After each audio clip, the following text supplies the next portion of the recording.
What's up, everyone? Welcome back to episode 3 of C&D Sports, where we give you daily updates, the boldest takes, and the best debates in all of sports. I'm Caleb Moody.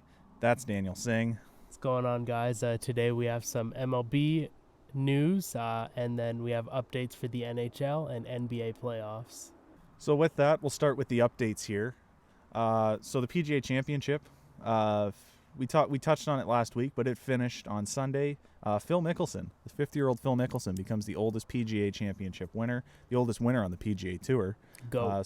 So big shout out to Lefty there. Fought off a late charge from Brooks Koepka. The EFL Championship Playoffs, as we're filming today, it's going on right now. So watch our socials because we'll get you the winner of that. And we might discuss it a bit more next week. We'll see what happens. See what's up. The Champions League final. Not as we're filming today, but before the episode comes out Sunday, 8 a.m. Eastern. That'll be done. So again, watch our socials. We'll get you updated on that with the winner. That's Man City and Chelsea. The EFL playoffs is Brentford and Swansea. And the Europa League finals. Now that has finished. That happened this week.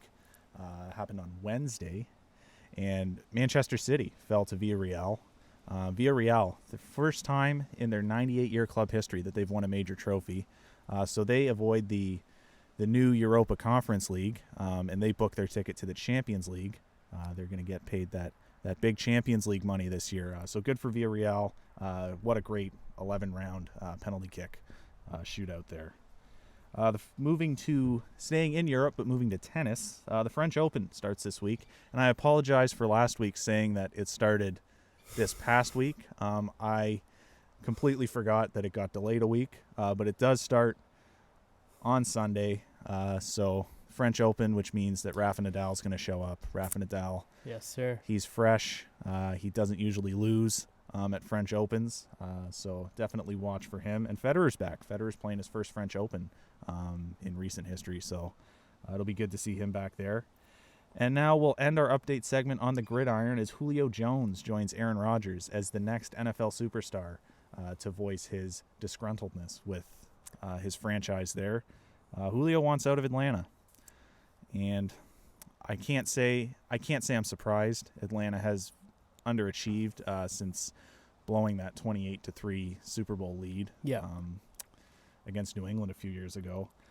So apparently the Falcons want a first-round pick in return. I just read yesterday, actually, that someone has offered them a first-round pick in an offer there. You likely won't see him traded until after June 1st because then financially the Falcons wouldn't have to pay him as much. He becomes cheaper. His contract just becomes cheaper to deal at that point. So yeah, watch for that. And once those moves are made with Aaron Rodgers, with Julio Jones, those will probably end up being a feature segment. But they're not this week's feature segments, as we are going to start in the NHL. All right, so we got hockey playoffs for you guys. Let's start off with the series that ended first. Colorado, St. Louis, 4-0 sweep.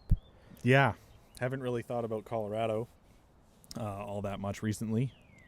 Outside of Kadri, he appealed his suspension, so maybe he'll come back before a potential Game 6 against Vegas, because he's served 2 already. Yeah. I think that series in particular, St. Louis underperformed, and Colorado really... It's hard to say Colorado overperformed, considering that they were the best team in hockey this year, but they came out strong. They came out and showed. McKinnon, Rantanen, Landeskog, unstoppable. I don't know how any team's going to counter that. The only team that could counter with the top line like that are the Bruins. Yeah, but the Bruins can't counter Colorado. No. Colorado's just too good of a team right now. No, everything's going right for them. Everything went right for them that series. And really, everything went wrong for the Blues that series. Well, not everything. Not Binnington was short. They were missing Schwartz. Yeah. And Tarasenko hasn't been Tarasenko since his injury. Yeah. So it's tough to decipher what this team is now. Yeah. They came out flat. And it is tough to decipher, especially after you win a Stanley Cup.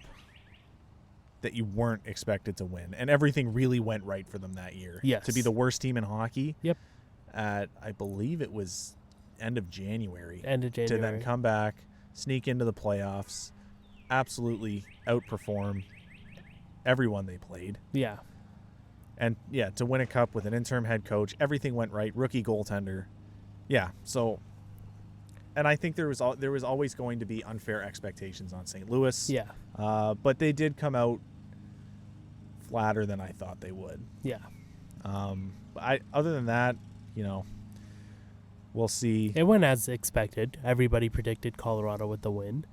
What I'm looking forward to is hopefully a Game 7 where we get to see Kadri face the music against Ryan Reeves, because Ryan Reeves is a physical guy. Yeah.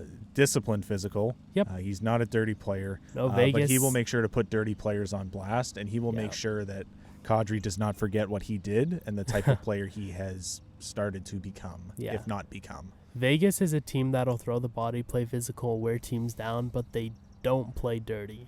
They're a deep team similar to the Islanders, which we're going to talk about. Yeah. But they're top heavy.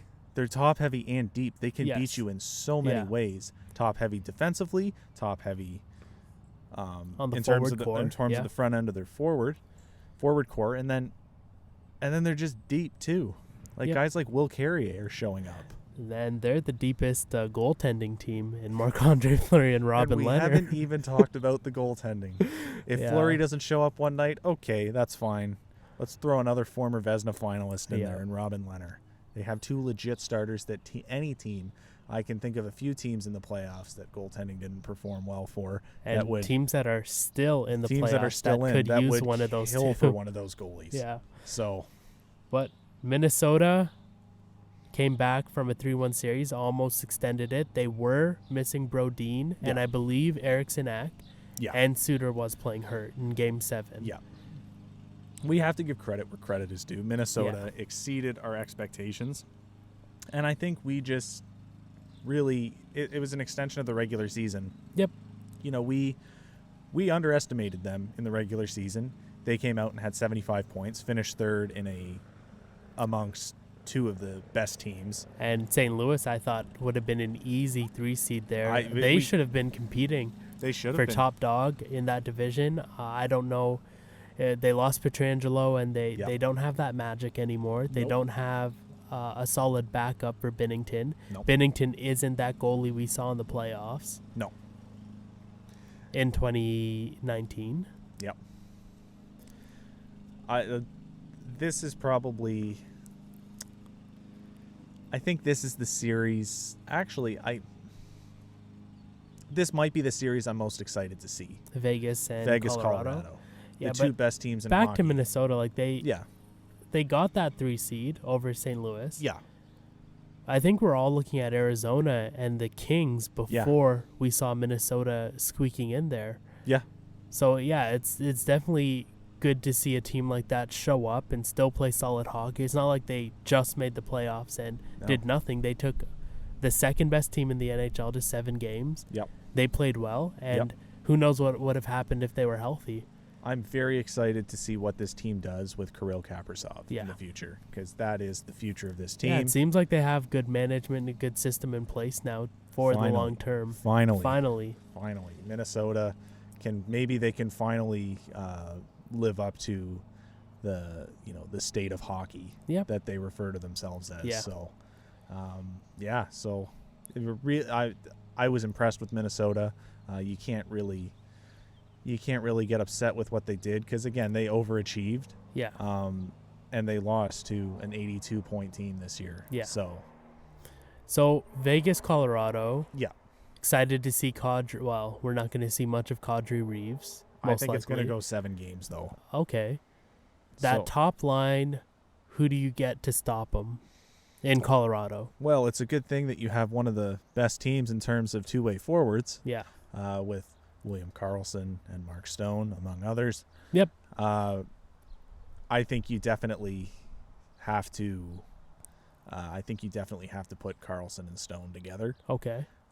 Because I don't think one guy can account for all 3 of them, but I think if you have 2 of them, the other guy just, whoever the third one, if one of McKinnon, Rantanen, or Landeskog is able to move around, well, who's he going to play? Who are they going to play make for? Yeah. Who's going to play make for them? So I think the likelihood is Landeskog would be that guy that would be able to do whatever, considering that Rantanen and McKinnon are probably the best scoring threats on those team. Yeah. On that team. So, but I think you have to play Stone and William Karlsson together. Yeah, Stone on probably McKinnon, Karlsson on Rantanen, and then you have to figure out what to do with Landeskog. But at that point, it diminishes, if you don't have McKinnon and Rantanen open for too many opportunities, they have to make the most of them because they're probably going to be few and far between if Stone and Karlsson are on them. So seeing how things played out, who do you have for this series? I'm sticking with Colorado. I'm sticking with Vegas. Okay. I had, if you remember my bracket from episode 1, I had Vegas in the Cup Finals against Carolina. So I'm going to stick with that. I think Vegas's depth is going to beat them.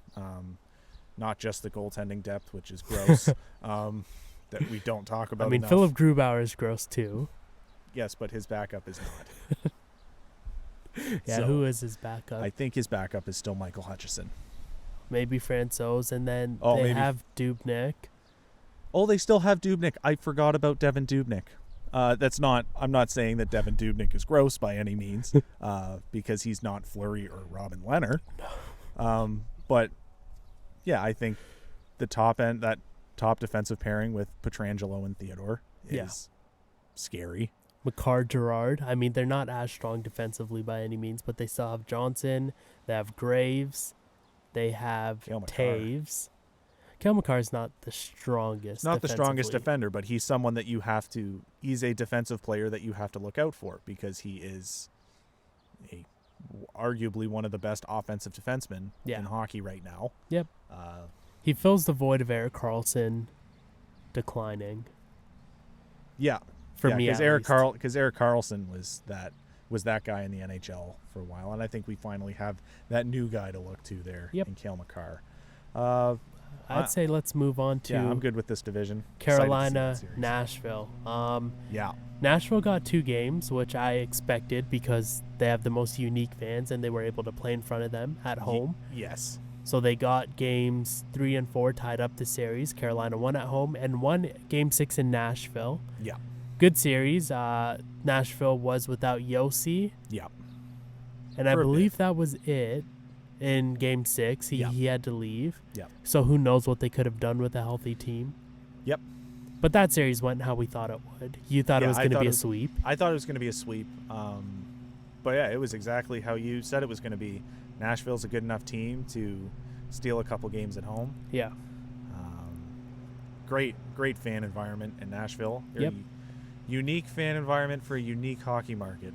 Hockey in the hot climate of Tennessee. Yeah. But yeah, I think Carolina didn't come out the way that I thought they would. Team like that you expect to dominate everybody in their way. Because this is especially a lot of teams in the East. They're really not, in my opinion. Oh, never mind. I was gonna say they're not gonna face the challenge, but round two. Tampa Bay takes out Florida in 6 games. Yeah. Yeah, it went. I think I had that one going 7. I thought Florida, I had it going 5 because I thought Tampa was going to take him out quickly. I didn't expect much from Florida, especially after the goalie controversy. You start Bob, doesn't work. Dreiger, doesn't work. Back to Bob, doesn't work. Spencer Knight, kind of worked. Yeah. They didn't have the depth to handle Tampa Bay, though. And without it, you're not going to beat a team good like that. Tampa Bay's better on the top end. They're better on the depth end. Yep.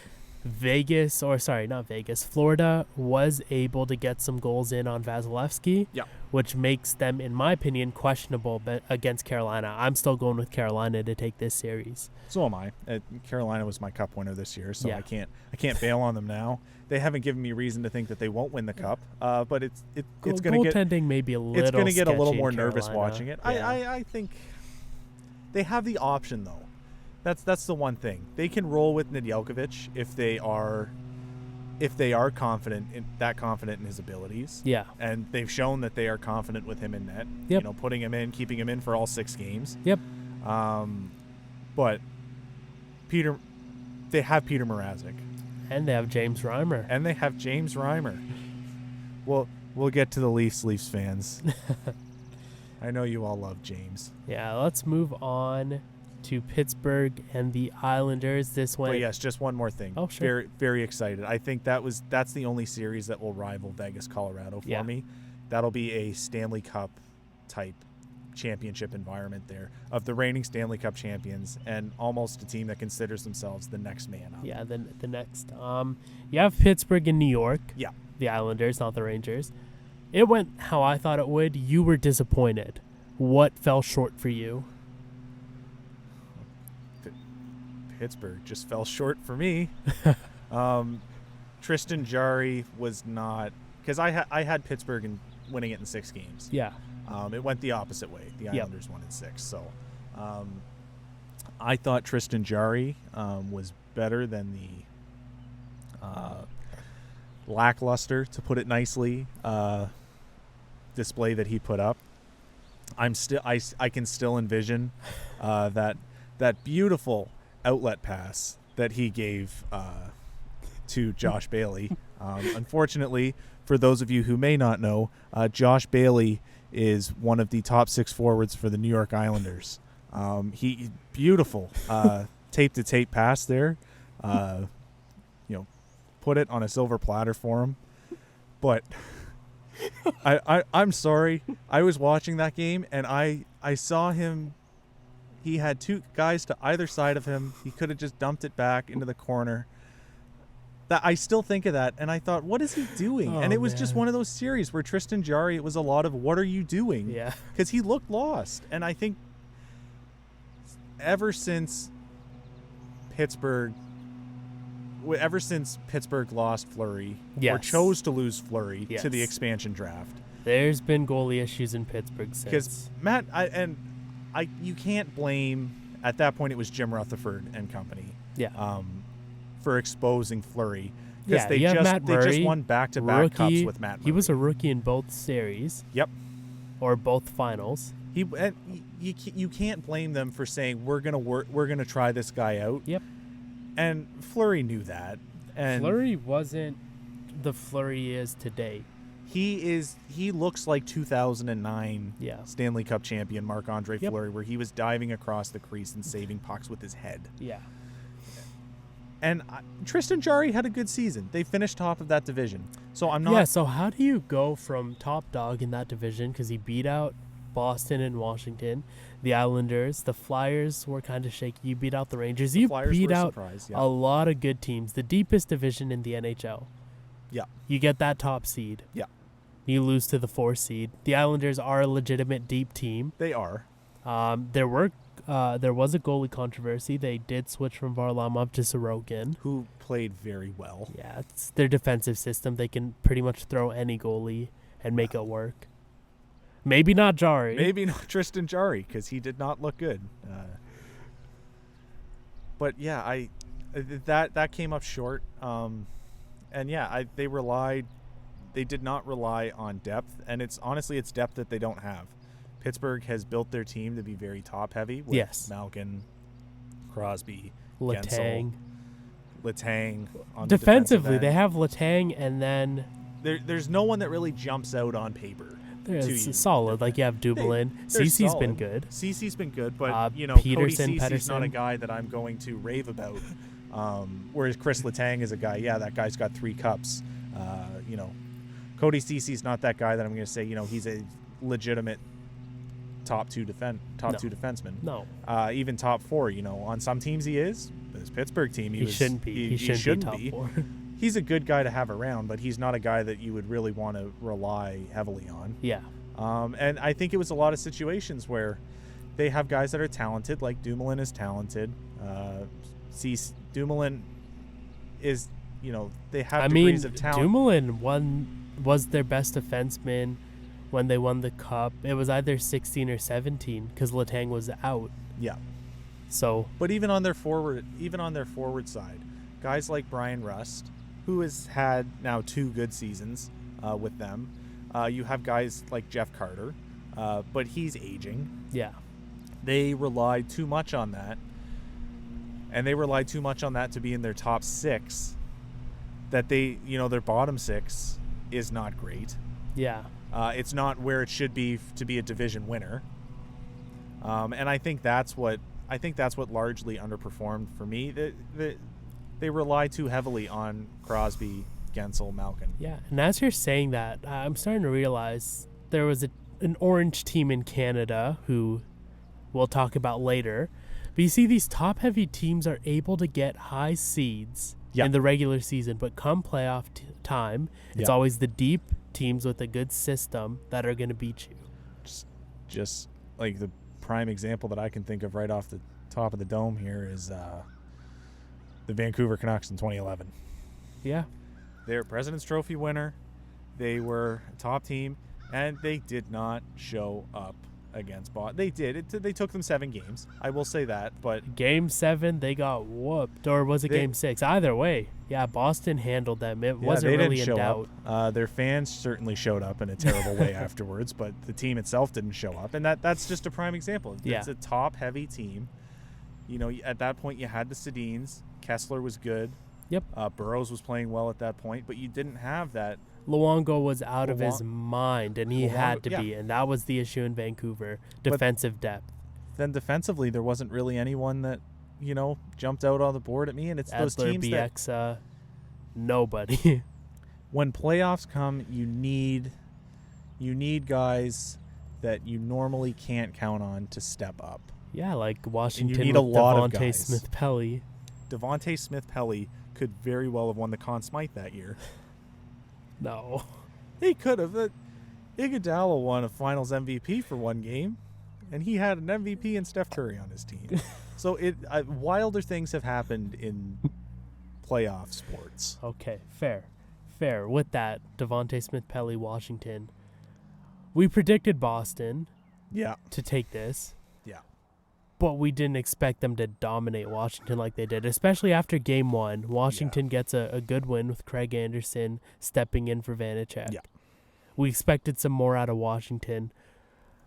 I don't know if there were distractions. I don't know if it's an aging team. There was a bit of goalie controversy. Yeah, if you want to find Tristan Jarry's closest comparison to mental blunders in net, look at Game 3's Samsonov. Yeah. Just leaving it behind the net for Craig Smith. Is one of those things where you can't afford to have goaltenders that are going to make mistakes like that and overthink situations like that. And that's what Jarry did. I don't think Jarry's a bad goalie, but he overthought that situation. Everybody's trying to be Mike Smith. A bad goalie, but he overthought that situation. But yeah, everyone's trying to be Mike Smith, which we will talk about that orange Canadian team in a few minutes. But because we have a lot to say about them. But maybe Washington underperformed, and you could tell they were in their heads. You saw Ovechkin yell at Samsonov after that play, something that did not need to happen not on national camera. television. Yeah. That's something that definitely has to happen behind closed doors in a locker room. Yep. But yeah, they just looked openly frustrated. And they've looked openly frustrated, and they've looked like they've been in their own heads since the distractions began right after they won the Cup. Kuznetsov had that issue with illicit drug use after they won the Cup. Tom Wilson. Oscar Sundqvist in preseason got suspended. I'm surprised for like 20, Oscar Sundqvist 14 came games, back the way like he did, because he's a big part of St. Louis now. But it's just time. He started becoming the dirty player that he has become. Barry Trotz left right after that, and they have not found a championship pedigree coach since. No disrespect to Todd Reardon. A little disrespect to Reardon. I don't think he was qualified for the job, but Peter Laviolette. He knew the system. Fair. He knew the system. He knew the championship system, and he was immediately put in there, because I don't really think that they, at least maybe they did internally, I didn't expect Barry Trotz to leave right after that. No. That took me by surprise. But again, what Lou Lamoriello wants, Lou Lamoriello is usually going to get. And he got his guy in Trotz. Except for Kovalchuk. Yeah, except for Kovalchuk. But where was I here? Washington. Oh yeah, Todd Reirden knew the system, and that's. But and again, no disrespect to Peter Laviolette, he has been to Cup Finals before. Yeah. He took Nashville there. Yep. He took Philadelphia there in 2010. Yep. But he hasn't won anything. And I think if you're going to lose a championship coach like that, you have to replace him with a championship caliber coach. Especially a team that can be so distracted like Washington. Yeah. Because there was the Samsonov and Kuznetsov COVID incidents. I think that took a toll. I don't know if Kuznetsov is going to be a Capital next year. They have a lot of personality on that team. Yeah. And that's likely, and we'll talk more about this when the offseason progresses, because Washington's going to need to make some changes. Yep. But I think that's probably the biggest thing they have to focus on is what do they do about all the personalities? Because say what you want about Ovechkin, he's a great captain, but he's got a big personality. Yep. Tom Wilson, big personality. You said it with Kuznetsov, Samsonov. They've got big personalities. Oshie's got a big personality. Backstrom's pretty chill, but they need more Nick Backstroms in there. I mean, you can't get a lot of Nick Backstroms out there. He's a truly unique player. Yeah. But they need more personalities like that are going to be subdued. Tame. Yeah. They need the Johnny Taves of the locker rooms, the Patrick Sharps. If you of the don't locker have rooms. a vocal coach, or a smart, wise coach, you need a good captain like Jonathan Taves. Because Chicago had the same thing with personalities. They had Patrick Kane.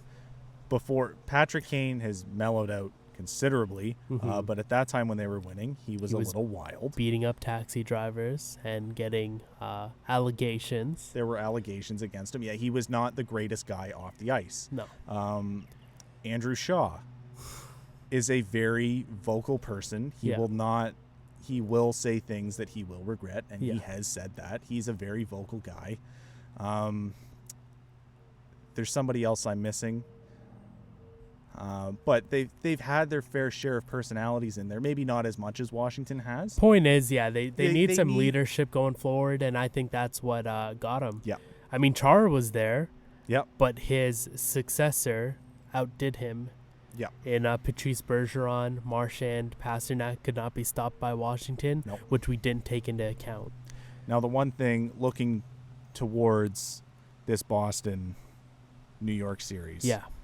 I have the Islanders still. Still have the Islanders. The thing is... You have the Islanders? No. I said you still have the Islanders. You're going Boston. I still have Boston.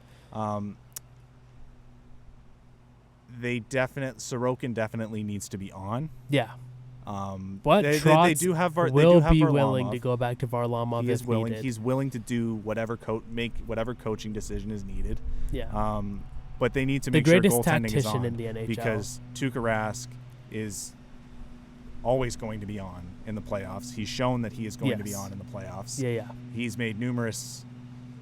I guess not numerous. He was there in the 2011 team, but he didn't lead that team. No. That was Tim Thomas's team. Yep.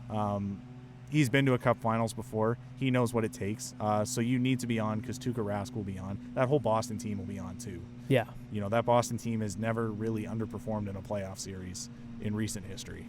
They never underperform. They haven't underperformed. Yeah, they will lose to teams better than them. They're not, as they should. They're not going to let themselves beat themselves. They're going to make you play a lot better.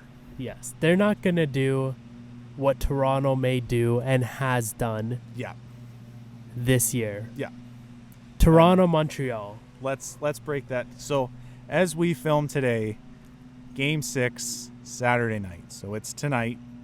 So you'll know tomorrow. Yeah, we'll when all this know. episode comes out. We'll when know this what episode happened. airs. If this we'll is know Toronto what moving happens. on or Game 7 is upon us. So let's talk about tonight first. Game 6.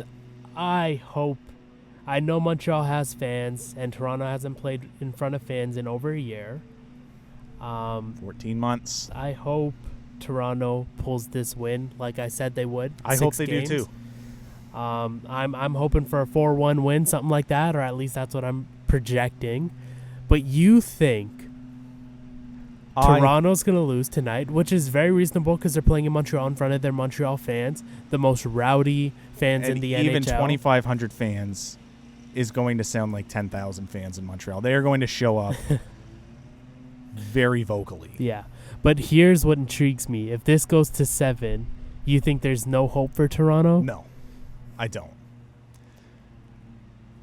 I don't think that there is hope for Toronto if this goes to 7 games.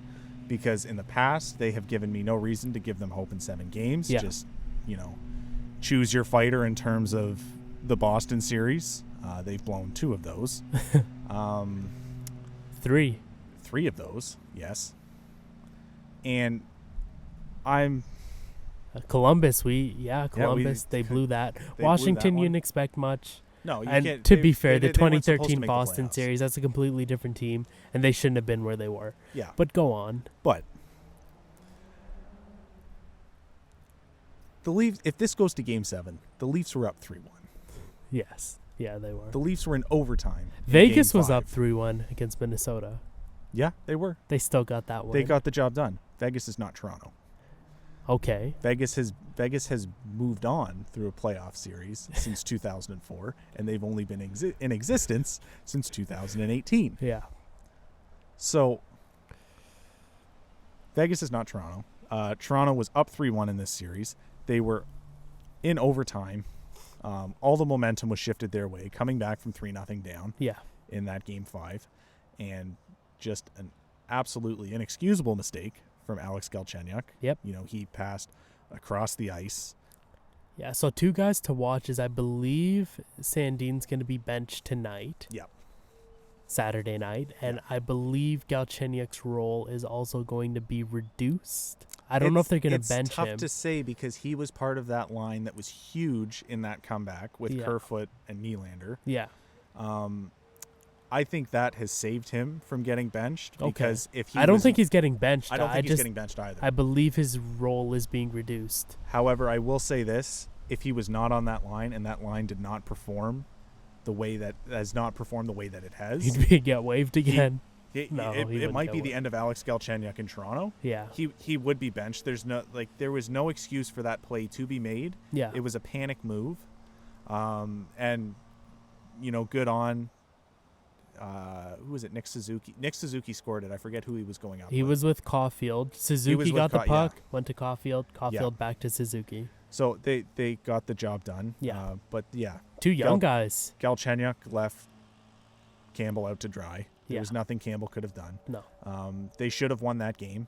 I still think they should have won that game. And I don't think they win tonight. And if it goes to Game 7, I don't think they win it. So you're hearing it here first. I think Montreal is winning this series now. Okay. But before we move on. Yeah. It was one mistake. It was. But that's all it takes in the playoffs. This is playoff hockey, and you can't make that mistake regardless because they teach you in minor hockey not to make mistakes like that. I'm getting a little fired up here because it was a bad mistake because he did it in overtime in a series. The closest you have been to moving on in a playoff series since 2004. Yeah. Like you have Well, they did have 2 chances to eliminate Boston in 2013. No. Oh, 2013. 2013. And they were up 3-1 in 2013. What was... And they were up 3 goals halfway through the third period, too. Yeah. The year Boston played St. Louis... It was, 2019.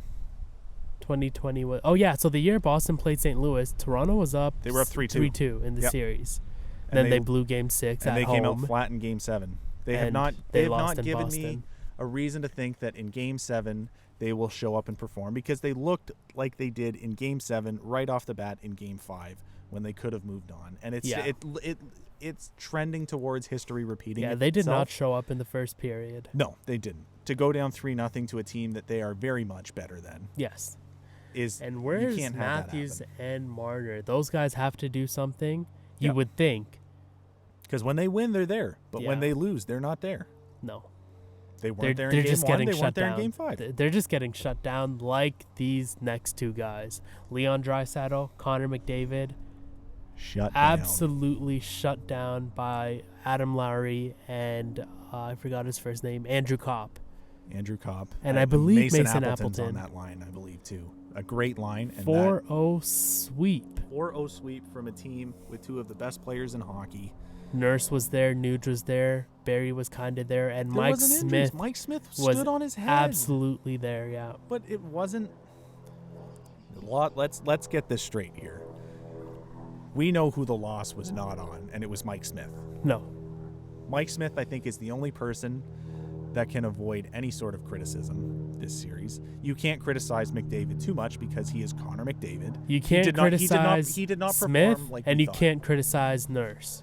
You can't criticize those two for I the didn't see way Nurse they played make in the a series. single mistake. And you can't really criticize Draisaitl and McDavid as players too much. They had a bad series. They did not show up. But Winnipeg's offense, or not Winnipeg, Edmonton's offense. Winnipeg's defense showed up, down. and Winnipeg's offense did, or not.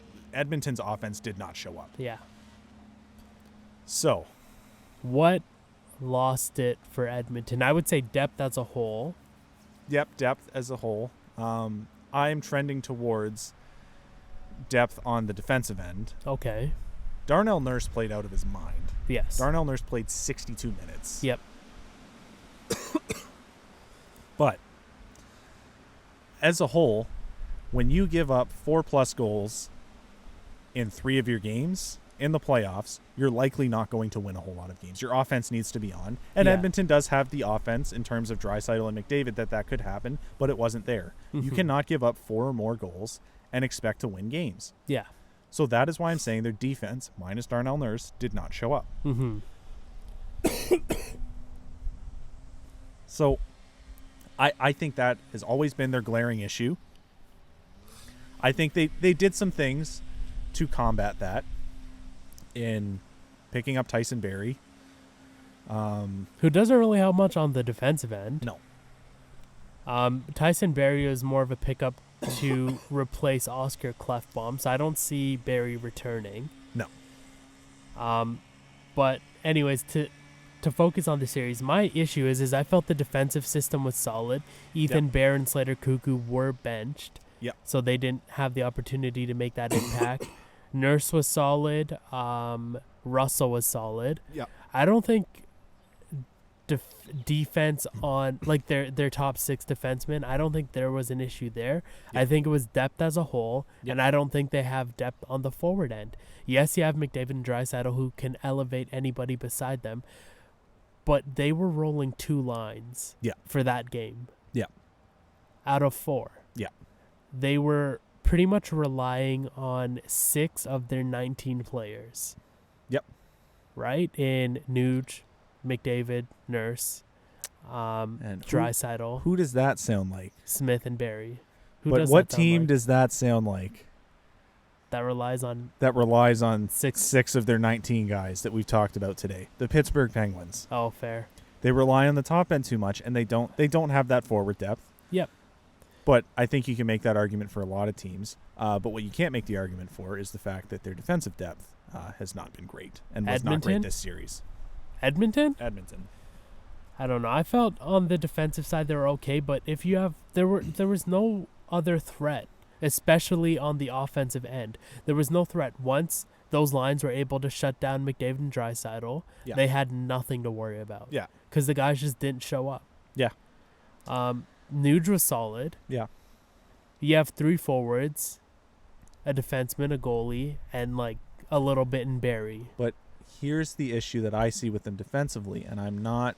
Darnell Nurse played fantastic. Yeah. But you look at a majority of the teams that go deep and win cups. Yeah. They have a top 10, top 15 presence on defense. Okay, I don't think Darnell Nurse is that. Can you name 10 or 15 defensemen better than Darnell Nurse? Off the top of my head, probably not. But yes, I am confident that I probably could name 10 defensemen better than Darnell Nurse. Okay. I am pretty confident that I could. But we're not going to get into that right now. Yeah. But you look at where has Vegas's success come, especially on the defensive end. Let's talk about cup teams. Vegas hasn't done anything yet. No, but you look. Tampa Bay had Hedman. Hedman is healthy. Fair. Yeah. Before that, you had St. Louis had Pietrangelo. Washington had Carlson. And then we go to the Pittsburghs have. They had Chris Letang for both of those. Nope. Yes, they did. Chris Letang was injured in 2017. Brian Dumoulin was their best defenseman. Okay, so there's one. But 2016, Chris Letang was there. Yeah. Chris Letang is one of those people that maybe not right now, and that's why Pittsburgh hasn't. But at that point, he was a top 10 defenseman in the NHL. So they had so there's one in Pittsburgh with Dumoulin. Yeah. But you look at that. Well, I'm not saying you absolutely need a top 10 defenseman. My argument is Nurse is that guy. Clefbaum can be that guy when he comes back. They didn't have him in these playoffs. What I'm saying is they just need an absolute home run of a guy, a doubt guy, if they want to go. And that's been. So let's just say hypothetically they go out and get Seth Jones. Yeah. How is that going to help them on the defensive end? How is that going to look on the defensive end? How is that going to help them on the defensive end, especially in terms of depth? They have that guy to rally around at that point that can make Darnell Nurse even better. You look at what Pietrangelo has done with Shea Theodore this year. Yeah. Shea Theodore, you could consider in that top 10 defenseman. He had that good of a season. But you're just making your team more top-heavy when you add those big-name guys. But they have... We both agreed Edmonton needs depth. Yeah, they don't need to be more top-heavy. Every team needs forward depth. The Leafs were top-heavy. The Leafs were a good regular season team, but they needed forward depth to move on, but they also needed that defensive depth. And they went out and complimented a guy like Morgan Rielly. I think in this case, it's a little more of a backward situation in Edmonton, that Morgan Rielly is one of those guys who I'd consider up there in top 10, 15 defensemen. But I don't think they have that. I think they need someone to bring in that will not complement the play, but that Darnell Nurse now becomes better. Oscar Clefbaum becomes better. That whole defensive pairing can rally around one guy, because that's been the glaring need I've seen and that people have talked about so long in Edmonton, is they need a top-end defenseman. And I think maybe it's because Adam Larson is underappreciated after that Taylor Hall trade 1-for-1. It was an unfair trade. But the big thing in Edmonton, their big issue is outside of those two, there's no scoring. And Nuge, there's no scoring on the forward end. I think you go out and get top 6 forward before you get that defenseman, because you need someone to take the pressure off these guys. You need another threat. Because like I said, Nurse didn't make any mistakes those playoffs, but all he did was play defense, because that's all he could do. Yeah. He had to defend.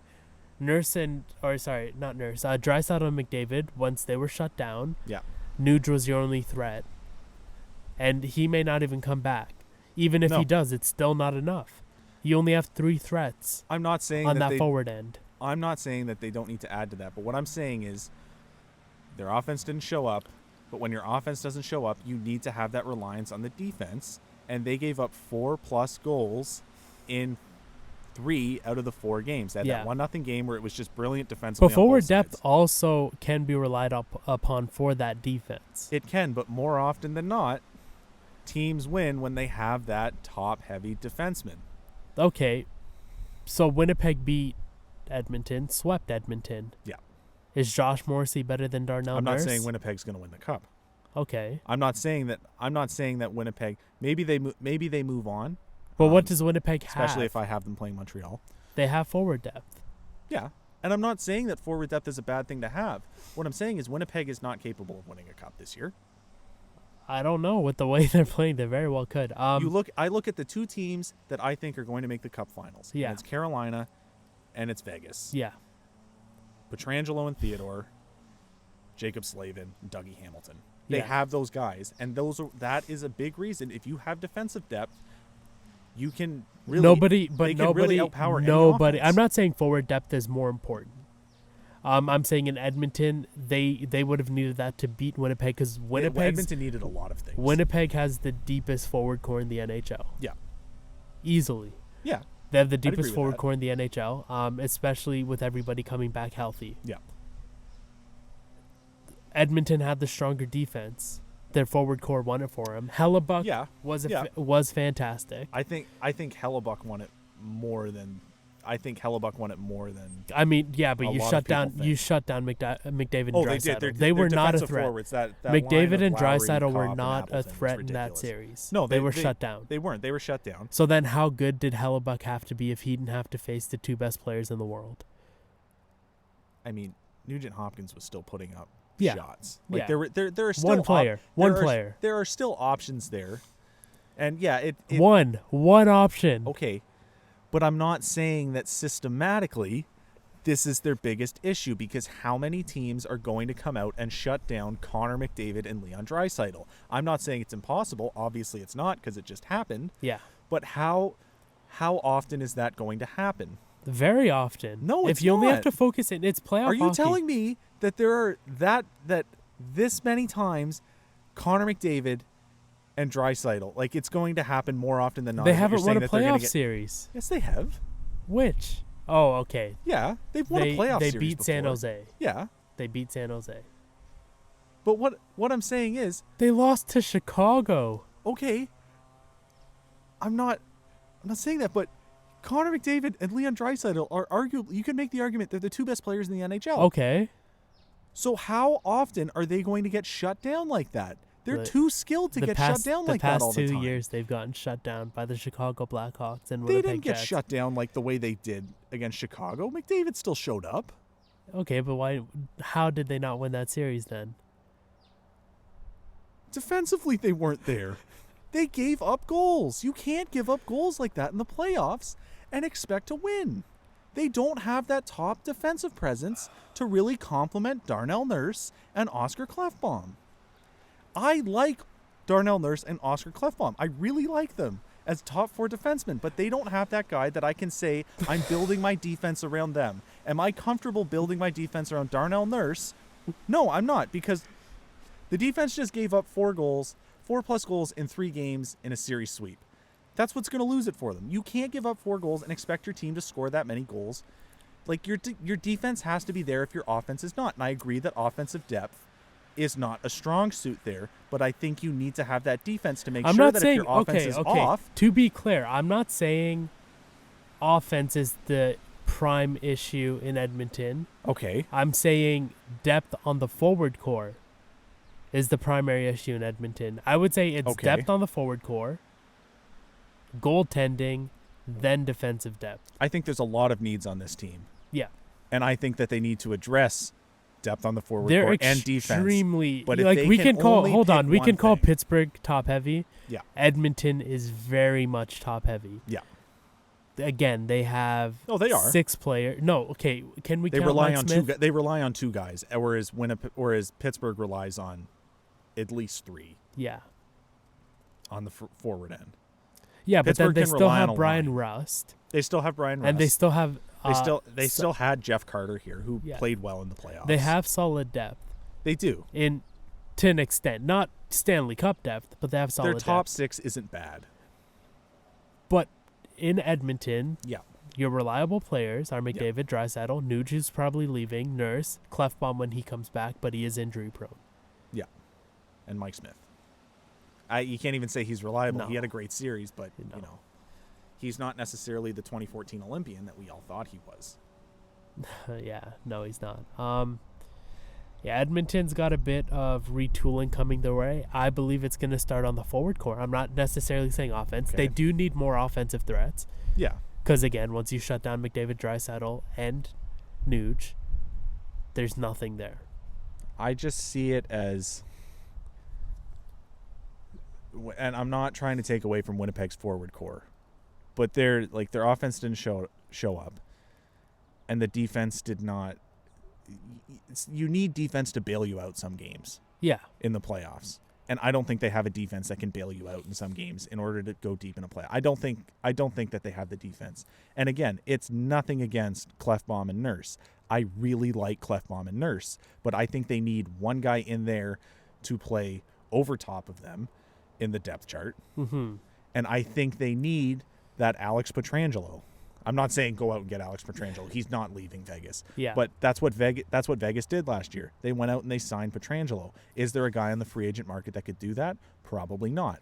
But there are plenty of guys on underperforming teams that they could feasibly trade for, because there is a lot of cap space coming off there. And we're not going to get into the cap space and stuff today. Yeah. That's an off-season thing. But I think there are options defensively, and I would start there first. Obviously, you don't agree. You think that they need to start with their forward depth. Yeah. And I'm not saying that is a bad option. What I'm saying is I think the defense beat them more than people say they did. Because there's like, oh, the offense didn't show up. Yeah, the offense got shut down, but the defense wasn't there either. And I think people need to recognize that the defense was not, other than Game 3, was not there either. I just can't see how you find much of an upgrade on a guy who didn't make a mistake in Darnell Nurse. He didn't make a mistake this year, but this is his first year. I think you need that guy that has that poise, that has done this time and time again, like Pietrangelo did. And you see what the wonders he's done to that Vegas defense. And I think Vegas is now a team that, we thought, could they ever get back to the Cup Finals? And I think they can this year. I think they're very capable, and it's because of the addition to Pietrangelo that made Shea Theodore and the rest of that defensive core a lot more confident, and in terms of Shea Theodore, a lot better. It brought out a lot of the skills that he couldn't bring out when he was the number one guy. Okay, so let's just say, for argument's sake, I think Darnell Nurse will get a lot better with the top as a preview with to our rebuilding retooling series. Yeah. One defenseman who's realistically available, who do they bring in? I think Jones or Werenski wouldn't be a bad option. I think, but defensively, those two aren't going to be better than Nurse. Well, that's fine. So then you're not helping your defense. No, but then Darnell Nurse can focus more of his efforts on the defensive end. He doesn't have to do both. That's all he did this series, though. He didn't play. He played some offense because he had to. But now Darnell Nurse can really just focus on that and not even think about offense. Really, if you pair a good offensive guy next to him. I don't know. He doesn't have to. He was with Barry. And Barry was top 3 in points for defensemen.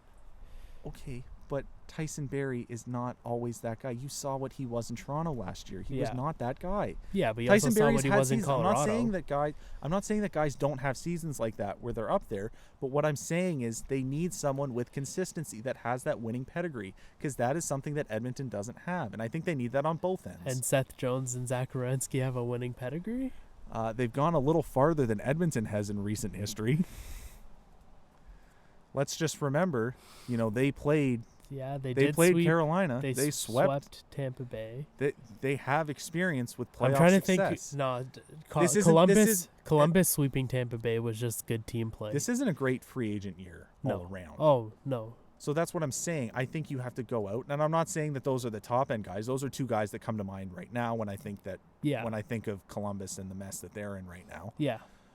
But I'm sure that Ken Holland knows a thing or two about going out and getting big name players. He did it in Detroit. He was given a lot in Detroit, but he also did a lot to sustain Detroit. So I think Ken Holland has the abilities to go out and get that top end defenseman that I think they desperately need to complement and to make Darnell Nurse a whole lot better. What do they give up? Let's just say it's Seth Jones, because Seth Jones is the most likely to leave Columbus because he's a little older than Werenski. Yeah.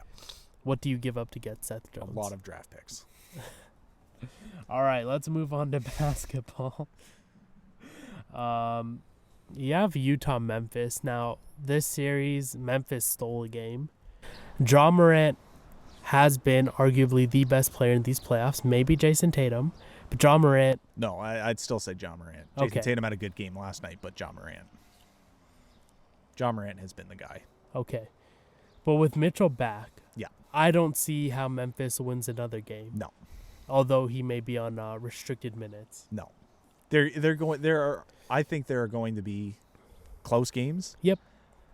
Because Memphis' starting lineup is a lot deeper than people give them credit for. Yeah. But yeah, I don't think they get another game. I think Utah's too deep. They're the best team in the NBA for a reason. So. Fair enough. Let's make it snappy. Let's move on to LA and Dallas, the Clippers and Dallas. Yeah. Dallas got the first two, which the dominance surprised me. Yeah. Clippers clapped back with that Game 3 win, and they played as I expected them to. Yeah. They definitely have the deeper team. Yeah. Luka is still the best player on the court. Yeah. Dallas is not supporting him. No, they're not. Kristaps has been there for moments. But I don't think Kristaps is as good as he could be. Yeah. But other than that, Tim Hardaway Jr. has been there. He was there game 2. He was there. Put up the same amount of points as good old playoff P, Paul George. Yeah. Jalen Brunson, that game last night, he was hitting some big threes. they have guys, but they don't have that one piece that is really taking a lot of the pressure off Luka. Luka still has to score 30 plus every night. Yeah, scored 44 in that loss, He did. I don't think nobody was in the 20s. I don't know if anybody was in the 10s. Maybe. Yeah, there are other people in the 10s. Okay. Yeah. But Kristaps, I think Kristaps had 9. I think he did, yeah. Anyways, he didn't perform well. Yeah. Anyways, yeah. Dallas outside of Luka, they're not showing up. The Clippers, I think, very well could come back and get this series if it continues this way. I expected more of Kawhi. He's been a little disappointing. It's tough to expect more. He's put up 41 points. In that Game 2 loss, he put up 41 points. Okay, sorry. Let me say this. I expected Kawhi to be the best player on the court because it's playoffs. That's what I expected. Luka's outperformed him. Yes. Kawhi often does not get outperformed in series. Yes. But Luka has outperformed him. Luka has been the best player on the floor in this series. Yes, and that's what I mean to say. Kawhi hasn't been bad. Luka's just been that good. Kawhi's been great, but Luka's been phenomenal. Better. So. Yeah, fair enough. Yeah. Denver, Portland. Before we go into it, Austin Rivers with the nasty night. I forgot what the stat line was, but he helps Denver, really supported Jokic to get that 2-1 lead. What a find on a 10-day contract. Yeah. He has come up, because when they signed him, he was signed when Jamal Murray was still there. Oh, okay. And then it was just a few days after that Yeah. Jamal Murray went down, and all of a sudden his role became so much bigger. Yeah. Because there was that glaring need for someone to step up at the point. And he's answered the call. He's been fantastic. He's not Jamal Murray. He's not, and he never will be. But he's really plugging the hole that Jamal Murray's injury left Denver. Yeah. He's keeping that ship afloat. Yep. Jokic has been good. As expected. MVP. They're putting up a better effort against the Blazers than I thought they would without Jamal Murray. Yeah, I agree. Dame Lillard's been fantastic. He put up eight threes in the first half of Game 2. It's good basketball. Yeah. Anybody can win this series. Yeah, any night. It could go either way. And this is a series to watch. This is a series that I think will go the distance still. I think this is going 7 games. Yep. I don't think that... I can't predict a winner. I said Portland, but... I said Portland too, but Denver has really showed up in a big way. Yeah. So, yeah, I'm excited to watch the rest of this series. Yep. But yeah, let's move on to the last matchup in the West. So Phoenix and LA, I don't know where Chris Paul is in his injury. I know he hasn't played much, so he's back. He's back. Yeah, he's on a minute. He was on a minutes restriction in Game 2. He played a little more in Game 3. Yeah. And he's been good. He was hitting shots, especially in the first half of Game 3. He was really their most consistent guy out there. Yeah. I think because episode 2, the playoffs hadn't started yet. They were starting as we were filming that day. So Game 1, I really have to applaud the Suns for what they did. Yeah. To go without Chris Paul for most of that game and to have two guys in their playoff debuts in Ayton and Booker. Yep. Absolutely ball out. And to limit Anthony Davis and LeBron James to a combined, I believe it was 29 points. Yeah. That was great. And that's the type of performance they're going to need to do because the Lakers aren't going away. And they've shown that they're not going away. James is better. Davis is better. Andre Drummond has actually stepped up in his role. And it looks like you see glimpses out there that it looks like there's a big 3. Yes. With the Lakers. It's not just James and Davis taking it away. They look good. This is another one I think any night can go either way. There's a lot of antics and it's going to get from LeBron. Chippy. Yeah. Now that after that, what a lot of people are calling a dirty hit from Booker. Yes. On Schroeder. Yeah. That was. It wasn't clean. I don't think it's as bad as a lot of people are making it. But it wasn't clean by any means. It was definitely a flagrant. It was definitely a flagrant. Whether he should get ejected or not, I don't know. Thank goodness Schroeder was okay. It's borderline on ejection. It was unnecessary. I would understand it going either way. Yeah, he pushed him for sure, but I think it was played out of proportion. I think that a lot of the times media likes to play, anything that happens against the Lakers out of proportion a bit. I mean, he could have hurt him, though. He could have hurt himself, and it was the way he twisted and how he was in the air. He could have hurt himself. I'm glad he's okay. But the push itself it's a pretty dumb move. It was a dumb move. I don't think it was as aggressive as a lot of people are making it. Like, he wasn't trying to kill him, but he didn't have good intent. No, he didn't have good intent. He's not Tom Wilson out here. Devin Booker is not the Tom Wilson of basketball. But yeah, it didn't have good intent. Definitely a flagrant, borderline ejection. But we'll call it a Reeves hit. It's gonna get chippy after this, especially with the comments that Davis made. So yep, Philadelphia, Washington. Open and shut. Washington hasn't shown up. Hey, I can't say anything. Well, yeah, because you had Washington. You were the clown that picked Washington. I hope you feel bad about that pick. I do. That was just an ill-advised pick. Best team in the Eastern Conference, and you think the Washington Wizards are going to pull up. This was the Washington Wizards that were the worst team in basketball to start the year. The one that Bradley Beal said they couldn't guard a parked car. They don't look good. They're giving up a lot of points. And I think it's also Philadelphia looks very good. Washington in 7. What? New York Knicks, Atlanta Hawks. Yeah. This has been my favorite series to watch. Yeah. Trae Young is outstanding. Yeah, Trae Young's been fantastic these playoffs.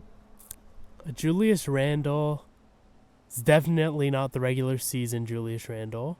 Yeah. Derrick Rose has probably been their best player in New York. And that's not going to cut it, though. 11 points in the first quarter. They lost yesterday, but 11 points in the first quarter. Yeah, he ended with game 25, I think. He ended with 25. Like, it's not enough, though. No, it's not enough. Like, not to say points-wise that's not enough. Derrick Rose play-wise isn't enough. What he's doing's fine, but they need Randle. They need Barrett. Yeah, I've been disappointed in both of them. I've really been disappointed in Julius Randle. Yeah. That he's not putting up the numbers that we're so used to him seeing.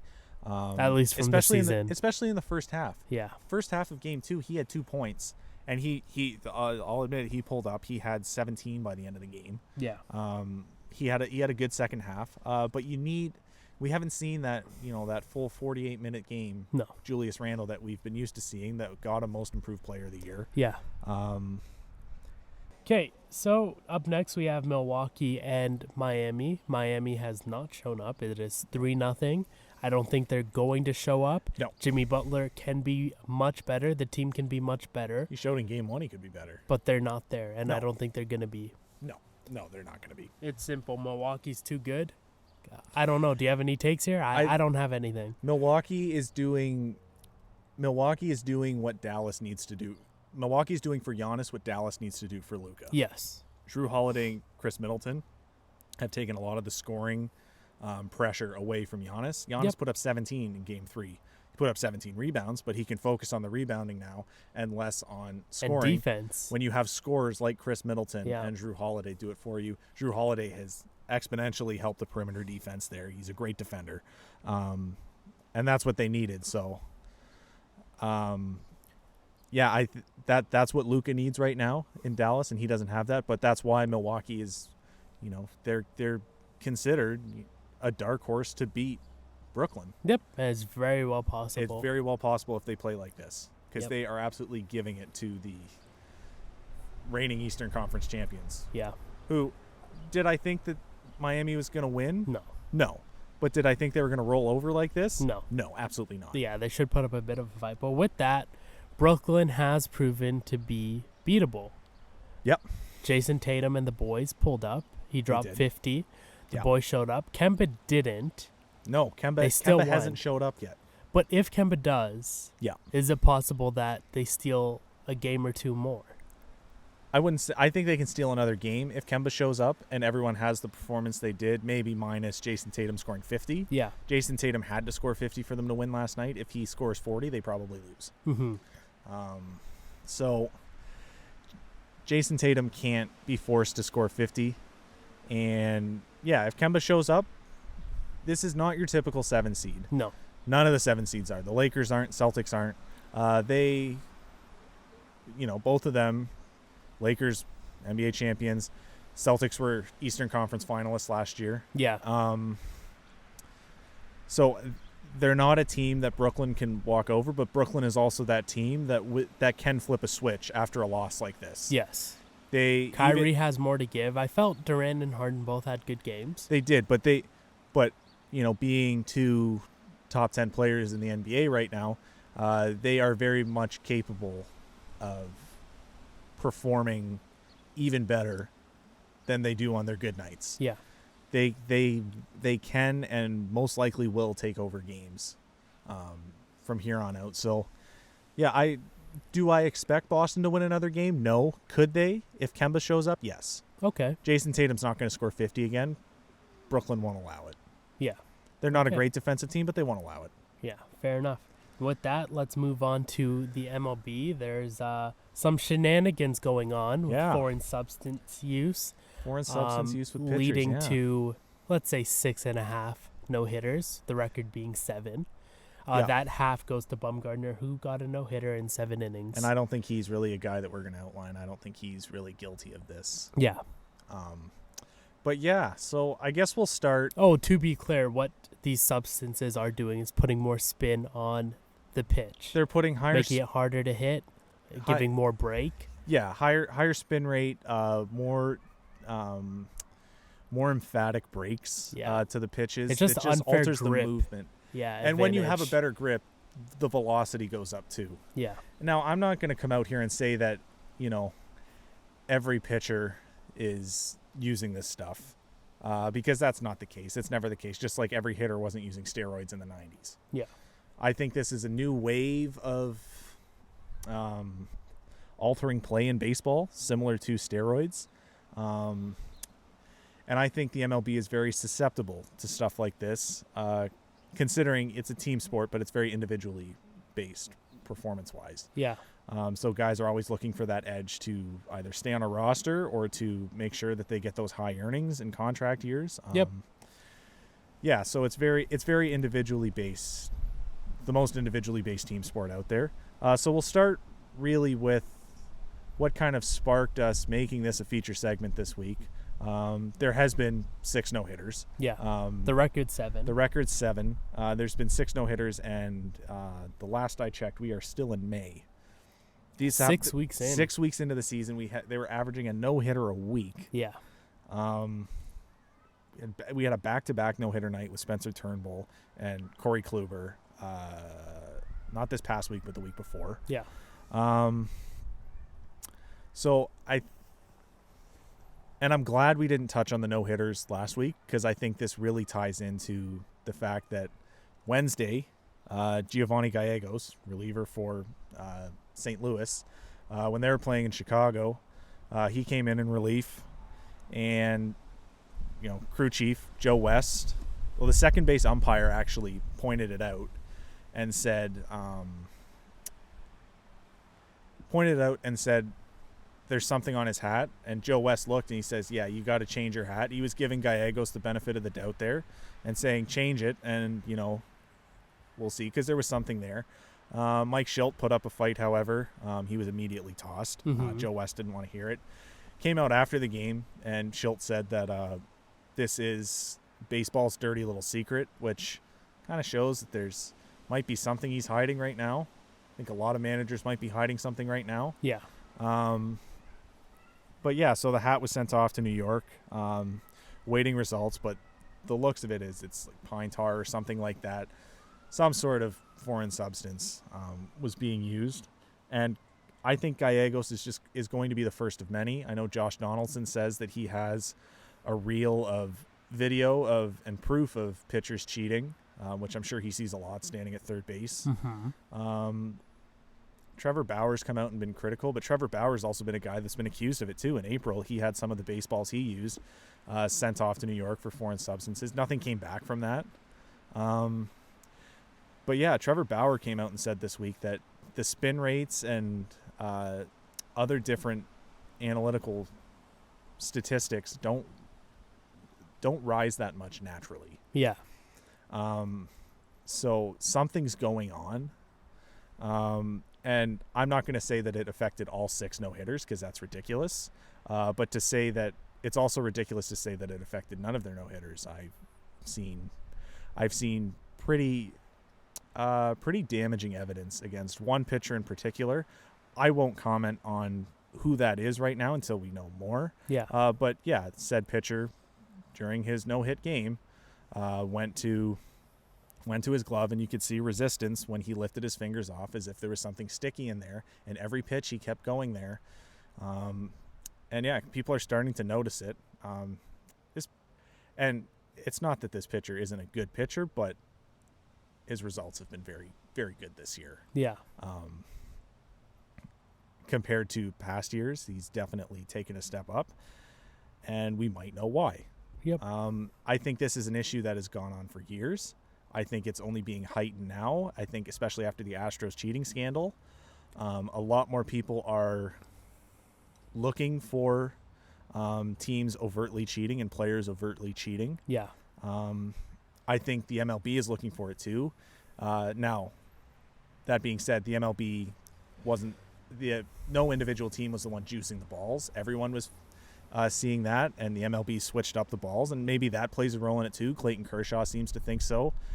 Clayton Kershaw also came out and said that, this age of the pitcher that people are calling it with all these no-hitters isn't great for the game. And this is coming from a pitcher. When you see no-hitters like that, he's basically saying it makes them less special as being someone that has thrown a no-hitter himself, a perfect game. He knows how special that is, and if more people start to do it, it was like just triple doubles. Yeah, like triple doubles. Russell Westbrook and Nikola Jokic have kind of taken, the luster out of that unique stat that really Oscar Robertson was the only one before that had consistently done that. Yeah. Now, again, do I think that all pitchers are doing it? No, just like all hitters weren't using steroids in the 90s. Yeah. But yeah, you can tell that some are, that there is something going on. But yeah, this is definitely something that, even though Mike Schilt thinks it's baseball's dirty little secret, baseball's dirty little secret is about to get uncovered, I think. And I think Gallegos is just the start. Yeah, this is definitely going to be ongoing, and we'll keep you up to date with that. That's a wrap. Yeah, so make sure, guys, if you like the video, give it a like, subscribe down below so you don't miss any of our weekly uploads. And we will see you. Before we go, actually, we are going to give you the first live update, live podcast update on the EFL Championship game that is going on right now. And I can confirm that the Brentford Bees will be joining Norwich City and Watford in the Premier League next year. They have won 2-0 against Swansea City today in the EFL playoff final. So they will be going up to the Premier League for the first time in club history. Very happy. I was hoping they'd be up there last year. Did not go their way in this situation. They got it to go their way this time around. Excited to see them. I think they could surprise some people next year. But we might talk more about that next week. So we'll keep you up to date on all the other news. Follow us on our socials. Again, like and subscribe. And that's it for us. We'll see you next Sunday. Peace.